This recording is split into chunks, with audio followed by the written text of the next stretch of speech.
আসসালামু আলাইকুম ফয়েজ হুজুর হক্কা কিচ্ছু ফয়েজ জি কামিয়ে রাসূল সাল্লাল্লাহু আলাইহি ওয়াসাল্লাম তায়েফে যখন আসছেন, আসার পরে দাওয়াত দিলেন, দেওয়ার পরে তার সাথে যে বাজে আচরণ করা হলো, এই আচরণের পরে রাসূল সাল্লাল্লাহু আলাইহি ওয়াসাল্লাম এই জায়গাতে কোনো একটা আঙ্গুর বাগান বা কোনো একটা কিছু ছিল যেখানে অবস্থান করছিলেন, এবং অবস্থান করার পরে হযরত আব্বাস রাদিয়াল্লাহু আনহু তিনি তখন আঙ্গুর নিয়ে আসলেন।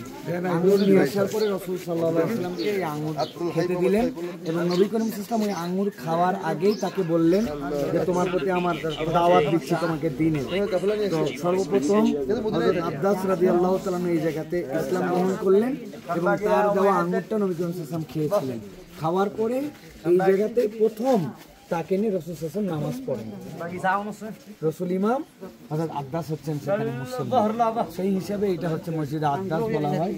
অথেন্টিক ভাবে কোন জায়গাতে বসছিলেন, এটাই বাগান ছিল, এই পাশে এটা কিন্তু আমরা জানি, কিন্তু প্লেসটা এরকম হ্যাঁ, এবং এই মসজিদটা এখানে করা হয়েছে এই উদ্দেশ্যে, এবং রাসূল সাল্লাল্লাহু আলাইহি ওয়াসাল্লাম এই মাটিতে তার মুসল্লি বানায় রাসূল সাল্লাল্লাহু আলাইহি ওয়াসাল্লাম ইমাম হয়ে এখানে নামাজ আদায় করেন। সুবহানাল্লাহ, মুবারক আলহামদুলিল্লাহ।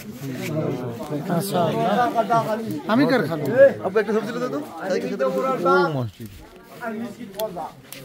হুজুরে অত সময় যে মসজিদের কথা কইলা আমরা মনে করি আর হয়তো ওটা মসজিদ, এটা আবার রেনোভেশন হয়েছে না।